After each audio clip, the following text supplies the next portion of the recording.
Hello everyone, I'm Larry. Welcome to the channel. Today we're going to do transmission lines on a 2006 Chevy Duramax diesel. It has rigid aluminum lines with a short piece of flexible hose in between front and rear. We're going to replace those with basically a hydraulic hose and hydraulic type fittings. These lines have been a problem. This is actually the second set on this truck. They were replaced under warranty shortly after I bought the truck because of issues with the lines, and they've started leaking again. So I bought a kit off of Amazon, and I don't show everything about doing this.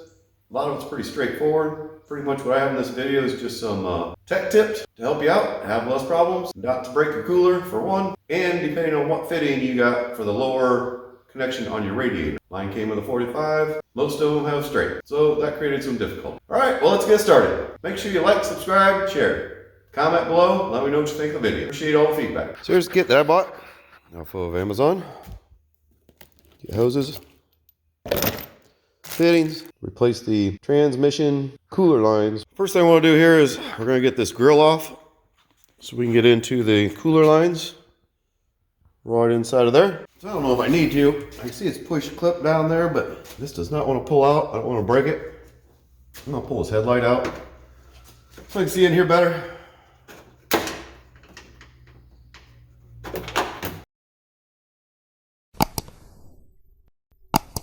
So you actually see now, I took the headlight out. Pull on it, the whole fender's flexing. So it really wasn't a good idea to just yank on that.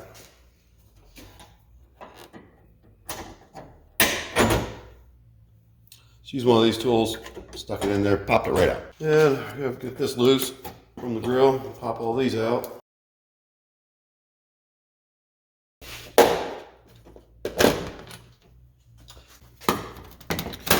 That's all free. This other headlight.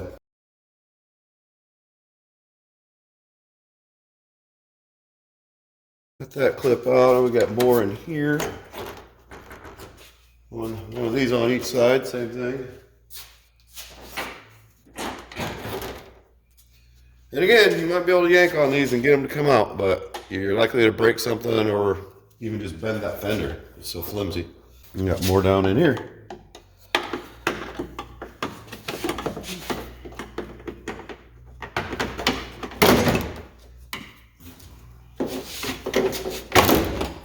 All the way off. Got clips at the bottom. I'm going to pull out this inner wheel well because it makes it easier to get to that bottom fitting on the radiator for our transmission line. Wish I would have known that this was a problem a few months ago. I just put a new radiator in this. Been a perfect time to have done these lines. So a bunch of those clips, a couple of bolts here, and it'll come right out. So to pull off this from the intercooler for the turbo, and I couldn't get the camera up in here and do it. Do it all with the camera in here. So you got to pull this ring off of this pipe, and then you can just pull the pipe off. And it's tight in here. It's hard to get it out, but you got to get this ring out first. I'm going to snap it back in so you can see where it goes. Okay, so I have it back on there. This is what it'll look like when you see it on here. You just get underneath of it with a screwdriver or a pick and pop it up out of there. Because these pieces right here, see, that's what locks it in. You just got to get a hold of that and work it all the way around. It's split. It's not one piece. You just got to work it out around so it's not locked in anymore. And then you can just put it back on. You can shove this pipe back on with that in there. You just have to take that off first to get it out. Pretty much everything on here is kind of works the same way. Here's the lower radiator hose. It's got the same type of kind of a clip thing on it like that where you got to pull it off, get it apart. But I had to do that so I can get to my fitting back there for the transmission. Lower line on the radiator tank here. So I just removed the air box. Just pretty simple again. Just loosen up your hose clamp, pull your hose off the air box, and lift the air box from here up, and then pull it out. Then pull it that way. So you just lift up and that way, and it'll come right up out of there. It basically just pushes into place. There's not bolted in or anything. And we did that because this is our top fitting for our transmission line, going to the side tank of the radiator. All right, it's time to start getting some lines off here. It's got these little plastic cap covers. Sometimes I'll just pull right off or take a pick or a little screwdriver, get behind it. work it off. So you got all these clips, kind of like a big C-clip. You got to work on one end, get it up where you can get underneath of it and work it around. So that's what we're removing. So another big thing everybody says they're doing is they're flipping this oil cooler over. So it's up here, get more airflow, but then at the same time, you're blocking your AC condenser, your intercooler for your turbo, and your radiator more. I'm not gonna do it. I don't see a need for it. I've never had a problem with my trans temp running high, even when I'm towing. So I don't see a need for it. You can do it if you want to, especially if you have had temp issues when you're towing, or if you're gonna do an aftermarket bumper, you might wanna do it. Because these are basically holes to let air flow in to the bottom here to help get that cooler. Okay, so these fittings are 1.25 inches. You wanna use a wrench or a socket, these lines should just pull out. Yeah, maybe I'll just unthread it.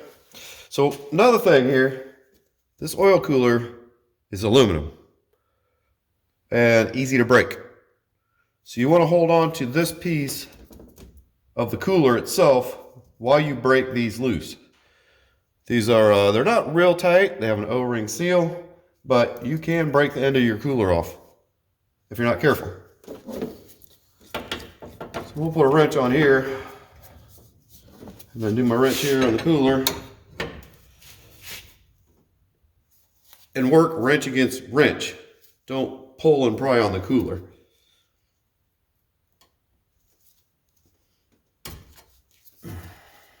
And there it broke loose. But it was hard. I mean, I really had to pry on the wrenches to get it to work doing that. But I'll say from buying a new cooler, like, I don't know, 180, 250, depending on where you get them. So this is what I'm talking about. Set up your wrenches, and you're actually just squeezing these together with your hands. Not putting any pressure on your oil cooler at all.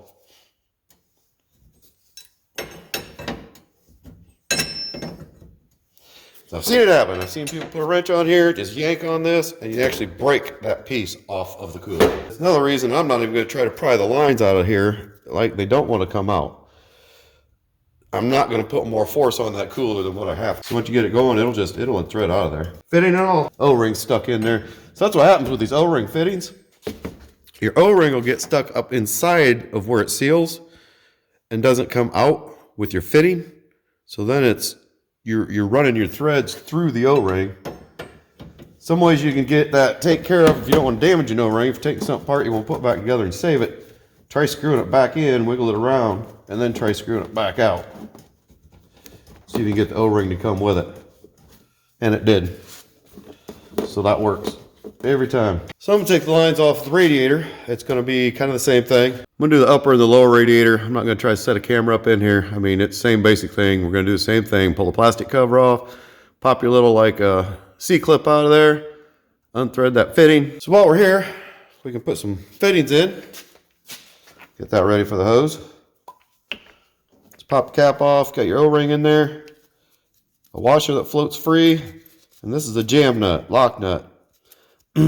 Reason they do this design is see you've got some distance that this will slide in there. There's a flat machined into it. The purpose for that is so you can point this fitting wherever you want throughout a 360-degree rotation. And then put it where you want it, you just simply tighten down your lock nut, your jam nut, and that seals your O-ring into your fitting. So that's why they make this design. Simply thread it in. That's as far as it wants to go, finger tight, so then you back it up. Don't go any farther than that. Back it up, tighten up your nut.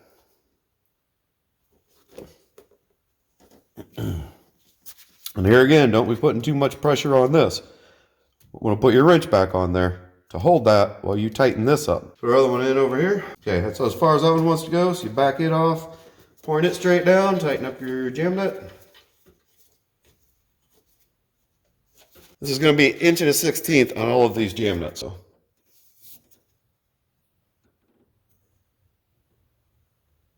Another thing you have to watch is your fitting's going to want to rotate with this while you're tightening it up. So I'm holding the fitting. I'm just snugging it up. We aren't getting it tight at all yet. There, we just did. I'm not going to tighten that up yet. I'm gonna wait till I run that hose up through here because we might want to actually angle this a little bit towards that way, towards where the hose is coming from. So we're not going to completely tighten these yet. Both of them actually. You might want to be able to rotate them a little bit so the hose isn't like in a major bind, putting a lot of pressure on this cooler. So we're going to tighten either one of those till we get the hose up here. All right, so I'm getting these lines out of here. Working at it. It's a mess. Fluid everywhere. I took my cable cutters there and cut these lines in half at the hose section. It was up here by the frame. So I still have both of them to get out to go back to the transmission. There's the one. Went up to the cooler. Still got to cut that one off so I can get it out. And then this other one hanging here. That went up to the radiator side. So I got to get those off the transmission and get them out yet. And then, so we'll have another mess back there. Yay. It's been fun. All right, so we got the lines all hooked up. I didn't try to record any of this. It was going to be hard having a camera in here. As you can see the fittings, you got a longer 90, goes on the bottom. Shorter 90 goes on top. Just run them all up, tucked them all up. Right there is the bracket that the aluminum lines were clamped in. So I left it on there, closed it back up, and zip tied these hoses to that bracket. It was my thoughts on doing this. And them zip tied together here, so kept them tucked up with the engine and away from everything else, away from the frame and all that kind of stuff, so we don't get any rubbing. And here we have what I had trouble figuring out. I spent some time on this. I actually went and watched another YouTube video because I had this 45-degree fitting. I was somewhat confused where exactly it was supposed to go. I have not seen another video with that. Everything I've seen is both fittings on this radiator were just a straight. And then this hose has a 45 on the end, and that's where it was supposed to go. It was here on the bottom of the radiator from the transmission. So that's where I put the 45, and actually it met up real sweet that way. I don't know if maybe they changed it to a 45 now. It's no longer a straight, but it worked out great, and the hose had a good path to follow to get to it. One thing I don't think I have mentioned is I drained the antifreeze. So I pulled the hose off right here and drained it. Fastest way to do it, easiest way to do it. Because when you do these fittings on the radiator up there, when you take that fitting out, the heat exchanger is floating inside of the tank of antifreeze. So when you take that fitting out, you start leaking antifreeze. And if you don't get the other one back in real quick, you lose a lot of antifreeze, which I was.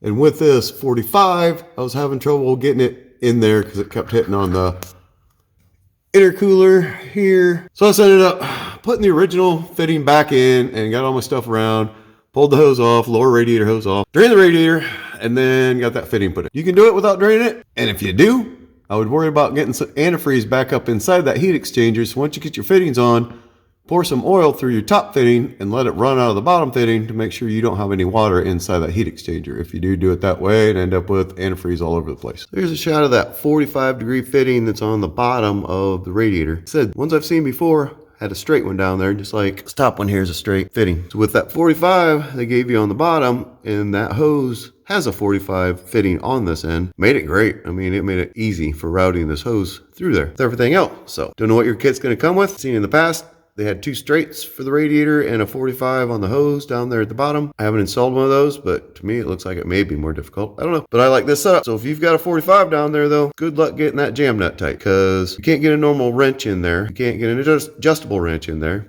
I couldn't even get channel locks in there. To get that, you have to get that thing tight, like good and tight. So crow's foot would be best, 1 16" crow's foot, or you may have to cut and modify a wrench. Just forewarned, if you've got that 45-degree fitting, prepare yourself before you tear everything apart. Top hose put on.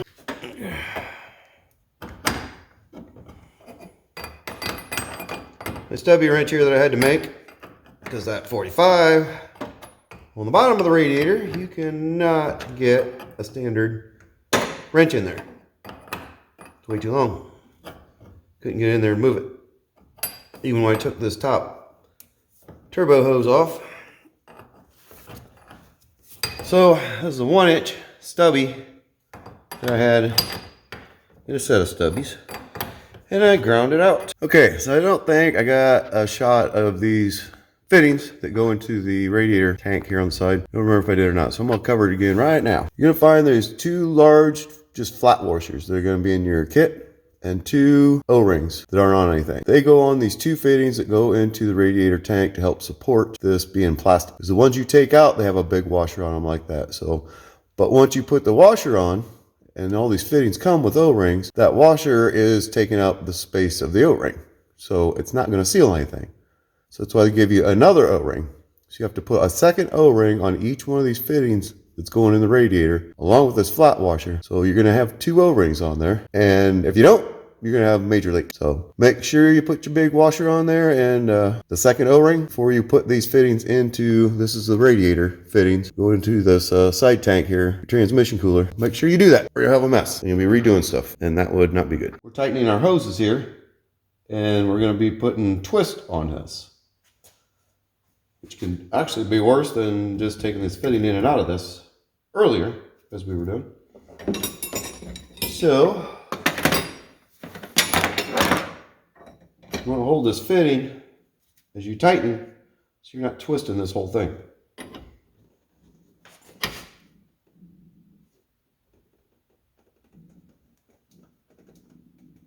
This is difficult because now the hose wants to move too. It is fitting. Just saw it moving. You got to try to hold all these wrenches. So you don't want that turning up like it was trying to.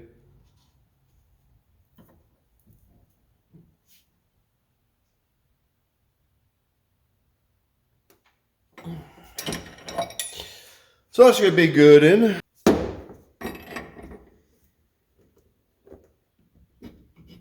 So I already had all these were snugged up.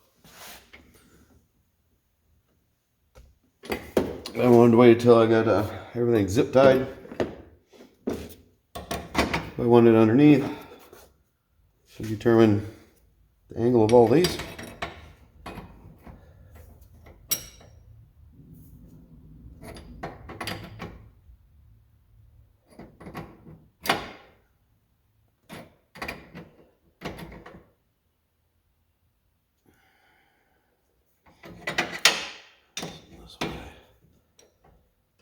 Both.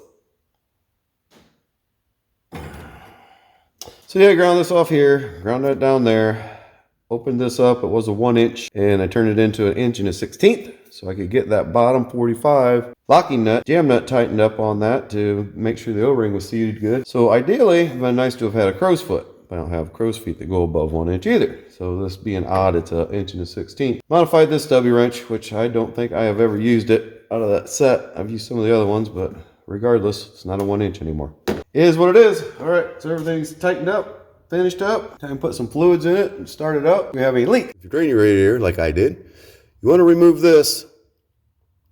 It's just a bolt. You want to remove this to bleed the air out of your system. So you remove this and you fill